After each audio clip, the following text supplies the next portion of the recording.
Braimah is the publisher, editor-in-chief of Niger Times. Thank you so much for joining us. Thank you. It's good to see you in person, not on Zoom. I do Zoom in Lagos. I'm here in Abuja, so I'm here. So good to see you. I heard when I say you, I mean the Nigerian Guild of Editors being referred to as the last man standing, sharing the same epithet with the president when he was called by Mr. Tony Elumelu as the last man standing. But, you know, when I listened to a host of the things that the keynote speaker said, I was wondering whether the editors there, you know, agreed with a lot of the things that he said, the responsibilities that have now been placed on their shoulders, saying that we amplify division because we want to drive sales. Trust was fractured. Arguments became tribal post-2023 elections, and it would seem that a lot of it is at the feet of the editors. Do you agree with that? Certainly not. What the Hope Uzodimma, the governor of Imo State, basically did yesterday was to call out Nigerian editors. And he believed strongly that we have a role to play, not to amplify divisions, because that basically was an accusation. I think overall, the context of that presentation was forging strategic partnership with the Nigerian media, between the state and the media, and to see how that is possible in the context of, one, not doing propaganda for government, and truly holding government accountable, as we have it in Section 22 of our Constitution. You know, upholding fundamental state principles, and of course, holding government accountable, you know, to the people. So we must situate the two. There are two different things, and I think the governor of Imo State needs to understand that. The media will report the news as it happens, as it breaks. It doesn't matter whether it is good news or bad news. And it is when you report bad news, it makes government officials very uncomfortable. Even if it is the truth, we just have to embrace the truth. You know, that even Usman Danfodio said many years ago that conscience is an open wound. Only what truth can heal it.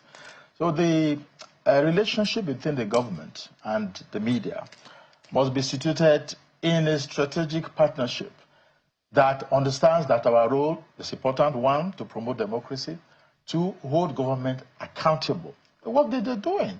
Now, for example, if there is voter inducement, the voters are induced, giving money, or what we call voter buying, the media should report it if we have the evidence, even if it is not going to be very, very good, you know, to the ears and to the eyes of those in government.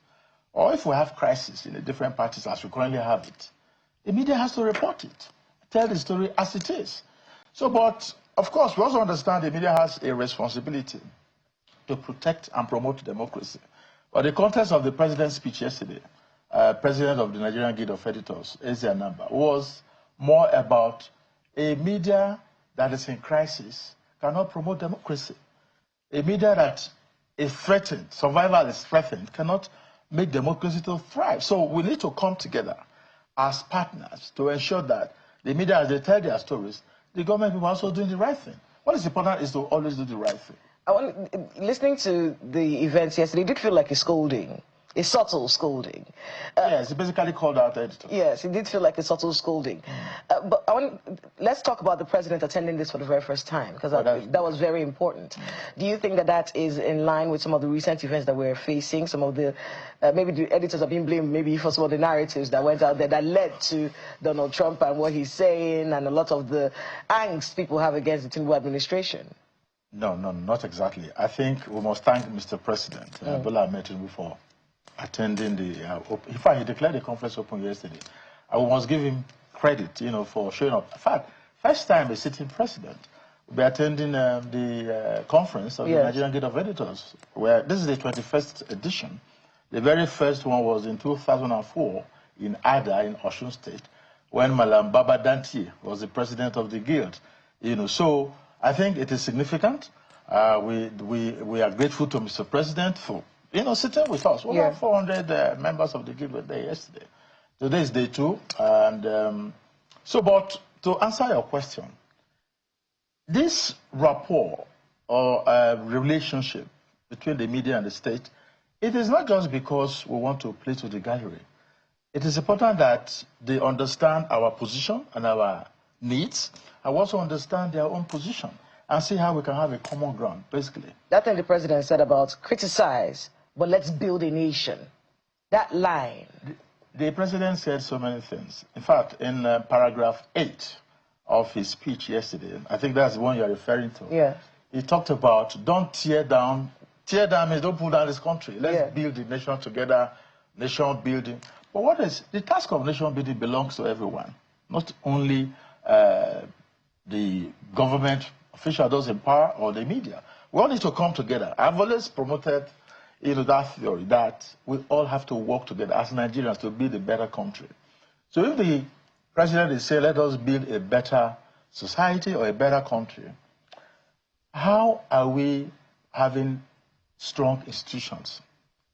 But what we have are strong individuals, not strong institutions. How do you build a society where you have very weak institutions? But very strong individuals. Yes. How do you build a society where people just jump from one party to another party without consequences? How do you see parties just falling apart like a pack of cards? Some of the parties just deceive themselves. They actually think they're deceiving Nigerians. So we must understand that partnership, as I said previously, we must situate it in the context of building a better country. And the media playing their role, the government people, they have to also play their role very well. But I must be very honest, they're not going far enough. And that's the truth.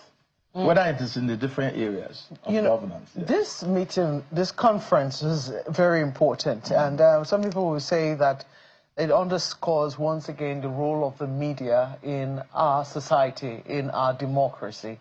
However, we do know that the landscape has changed. And I think that the president even acknowledged that, realizing that it will seem that, I don't want to call them a splinter, but they are now coexistors within the media landscape, the existence of social media, where, according to the president, everybody has now become a potential publisher. You can choose not to exercise your right as a publisher.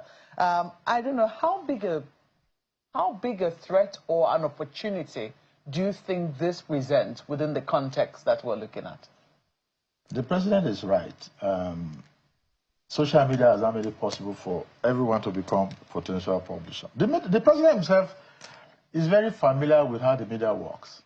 Whether it is radio, whether it is television, whether it is newspaper, and now in the age of the social media. So I think we need to honestly use the social media responsibly. What you see these days, a lot of disinformation, misinformation have been enabled by the abuse, in fact, of social media. And I think maybe that's why government is also very much interested in using the cybercrime laws. But I must say in 1 or 2 states, they have not been properly used, where media, practitioners have been arrested or their radio stations, closed down and stuff like that. So we don't need that. The Honorable Minister of Information, I must also give him some credit, Mohammed Idris, because I think he convinced Mr. President to join us yesterday. He, too, has been a very good friend of the media. And the point he was making to yesterday, which aligns with what Mr. President also said, was that we should come together and use media responsibly. But the social media basically is like out of control. There are those who use social media, to amplify stories, because that's basically what you do with social media. But how are those stories told? There's no government that will want negative stories all the time. You have seen a lot of posts on social media. Most of them are truly negative. Some deliberately demarketing Nigeria. That's not where I personally stand. Let us tell the stories, whether it is traditional media or social media, using the digital media, positively for this country. But at the same time, reminding government where they don't do things right, whether it has to do with budget implementation, whether it has to do with electoral integrity, and so on and so forth. The media must report those things. No, we are actually in a very tight corner, as it is traditional media and social media, because it does appear that trust in the media, conventional media, is eroding very gradually. especially with the advent of social media. And a lot of people on social media are beginning to think that, conventional media doesn't have their best interest at heart, or, it's covering up too much, so to speak. Do you think that meetings like this reinforce those kinds of perceptions about the media being in bed with, the authorities, as the case might be? No, the media is not an adversary of the government. No. What is important is for the media to understand their rules, constitutional rules, which is basically to hold government accountable. But how well are we doing that? I think that's a different conversation. It's not whether it is traditional media. But I must also confess that some of our media organizations are doing very well in telling the stories, how they should be told, exposing corruption through investigative journalism. We know the recent case of, a minister who lied under oath, which is perjury, it's a crime. But the thing we should worry about is when these crimes are exposed, what happens next? Are there, prosecutions, or do people just walk away scot-free? So we tend to always sweep things under the carpet, as which the optics are not right in that regard. So if we want to build a better country, as the president alluded to yesterday, we must join hands together and be honest with each other. We must tell ourselves the truth, no matter how bitter or how hard, to swallow, that truth is. So I think that is where I will like to anchor that. In discussing misinformation and looking at social media, isn't the president talking to the wrong people when he gets editors together to talk about misinformation? Because the bulk of the misinformation out there, we have to be honest about this, is coming from people who are using social media to make money.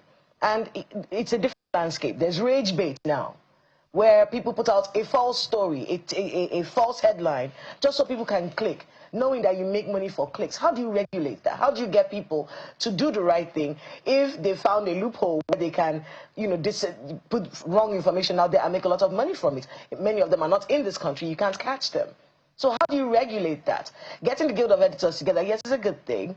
But, if we're going to really look at it really critically, we are in a dicey situation with all these false headlines that are out there. Is there something that can be done about that? Or is that something that the Guild of Editors can even do anything about? The issue of social media, I think, is an ongoing conversation. Most of those posts, some of them are not even from Nigeria. Yes. They're outside of our boundaries. But I think the focus will still be using media responsibly, as I said, whether it is social media or traditional media.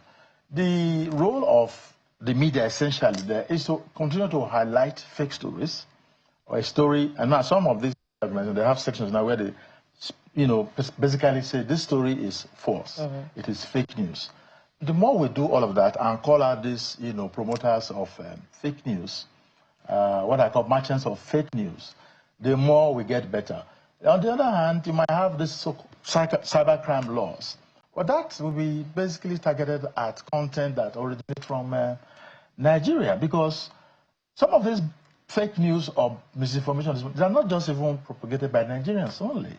You have people from other parts of the world who, for whatever reason, maybe selective framing, just target Nigeria. So I think there must be a systematic way of dealing with fake news and calling out the merchants of fake news. All right, let's switch gears now, because quite a lot has been happening in our country in the last couple of days. Can I say you snooze, you lose? In this country. You can't go to bed in Nigeria. You wake up and everything has happened. You snooze, you lose. You wake up and, it will seem that everything happened in the blink of an eye. Let's start with the upcoming convention of the PDP.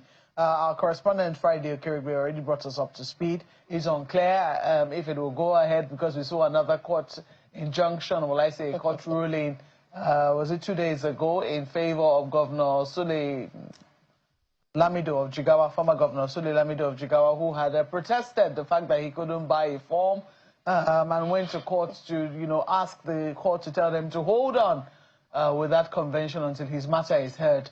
And then we're also seeing, of course, before that time, there were already courts of concurrent jurisdiction giving rulings here and there. Some say go ahead, some say hold it. As an editor watching this drama, I know you already alluded to it, the fact that political parties are falling like a pack of cards. What are your thoughts? What are your honest thoughts with what exactly is going on within the PDP? Did we ever think that we will see this day, especially after the PDP did brag that they were going to, be in power for 60 years? 60 years. Well, I think what's happening in the PDP, for me, it is shameful. It is offending and very annoying. But politicians will always be who they are. They cannot be trusted. There are always betrayers here and there. I think it's just the name of the game. But a party that is supposed to stand up strongly as an opposition party to the All Progressive Congress that is currently in power, you can see that what is going on is premeditated. There was a grand design from 2 years ago for the PDP not to stand strongly as a party.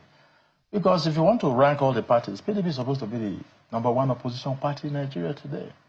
But look at even all the other parties. They have one problem after another. I begin to wonder and ask, what is really going on with our politicians? But to focus on the PDP and how the courts are being used, I think it is a big threat to our democracy.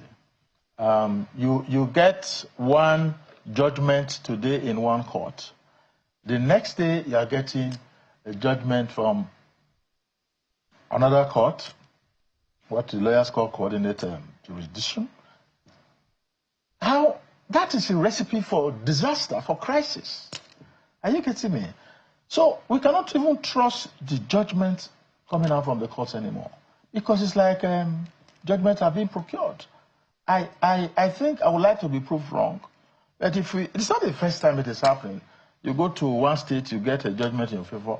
The other party, they go to another state, they get judgment in their favor. It's madness. It's pure madness. And what is this craze for political power?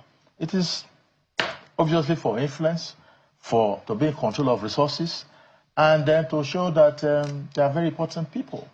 So the PDP, it is a house of commotion, and of course there are some very important people in that PDP that I think ideally we should respect them, either for what they have done in the past, or their experience, and the work that they believe they can do for the party. So PDP, whether the convention will hold, honestly, I don't know. Do you see a way out for them, though? I don't. When they're always having two blocks, you're having one chairman here, you have another chairman here. Today, we read that INEC, recognized Damagun as chairman of the party. The next day, you're getting, another court saying the convention cannot hold. So I think they should just come together and tell themselves some home truth and say this nonsense, madness has got to stop. But they will not do that. And how did this crisis begin? We must understand that when the former governor of Rivers State, Nyesom Wike, didn't get the ticket, when they had their convention, I think, I can't remember the state, now up north, that was when this whole crisis started. Okay? They didn't get what ticket? Presidential ticket? The presidential ticket. That happened here in Abuja. No, I think in Abuja here. Yes. I think that was when Alhaji Atiku Abubakar, the former vice president, and Ifeanyi Okowa became the candidate. So between that time and now, the party has not rested. People keep asking the question, how can one man hold a party to ransom for so long? Yesterday we were having this conversation. Somebody said it should have been dismissed from the party a long time ago. So I don't know how much he did to support the party financially or individuals, I don't know. But it is clear that it is Wike that has been controlling that party. And all the shenanigans that have happened in the party, all his loyalists, starting from the group of 5, of course, you can understand now that the governor of your state is no longer part of the G5. I think he has his own ambition. I don't know if it's a game, like a chess game. Who knows where Governor Seyi Makinde is standing in those hopes ahead of 2027 elections. He says he's likely to contest. He has not said yes. But we'll see how it goes.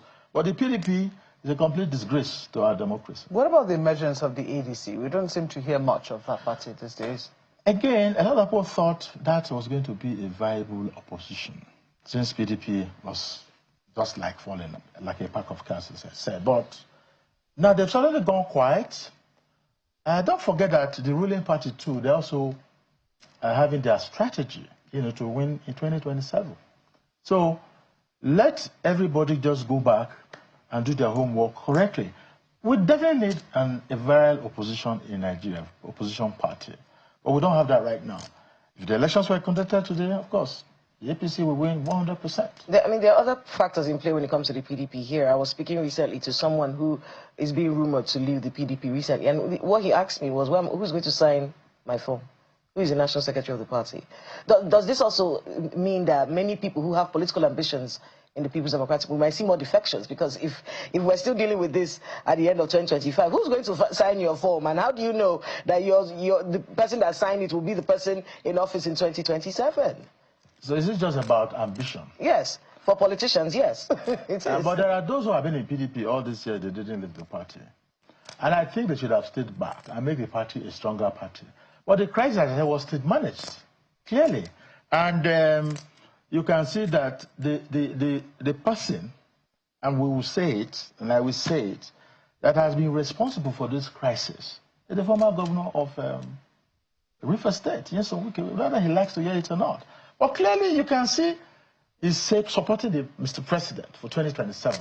So I said it before on Channels TV too, that he has almost 2 legs in the APC and the other half in PDP. So what's the point? But as far as defect to APC, that's my own honest advice to Wike. Because let's be very honest, the way politicians have defected, whether governors or those in National Assembly to APC, it doesn't want to. Nigerians will not take them seriously. They just believe they're just playing games with us. At Dr. Ruben Abate's book event last Friday, it was Matthew Fadekuka, who was the guest speaker, that said, this nonsense cannot happen in a place like Ghana. Because in Ghana, if you leave your party, elections will be conducted within 42 days, and you, the defector, cannot take part in that election. So can we have such a law here in Nigeria? Would the lawmakers even agree to something like that? Well, so that would introduce some kind of control, and don't just jump from party to party as if we are playing Ludo game. Well, we know that electoral reforms are currently underway. Perhaps that might be something we all can begin to push for. I think we should look at that strongly. Yeah. The defections have become too laughable. Indeed. Well, Mr. Ibrahim, I wish we had a little more time, to take you up on a number of other issues, especially as we know that the Minister of the FCT will be briefing today at 12 noon. But we know that we'll catch up again with you, be it on Zoom or in person, but it was good to see you in our studios this morning. Mr. Braimah is the publisher, editor-in-chief of Niger Times. Thank you once more for coming on. Thank you. It's been my pleasure to be here.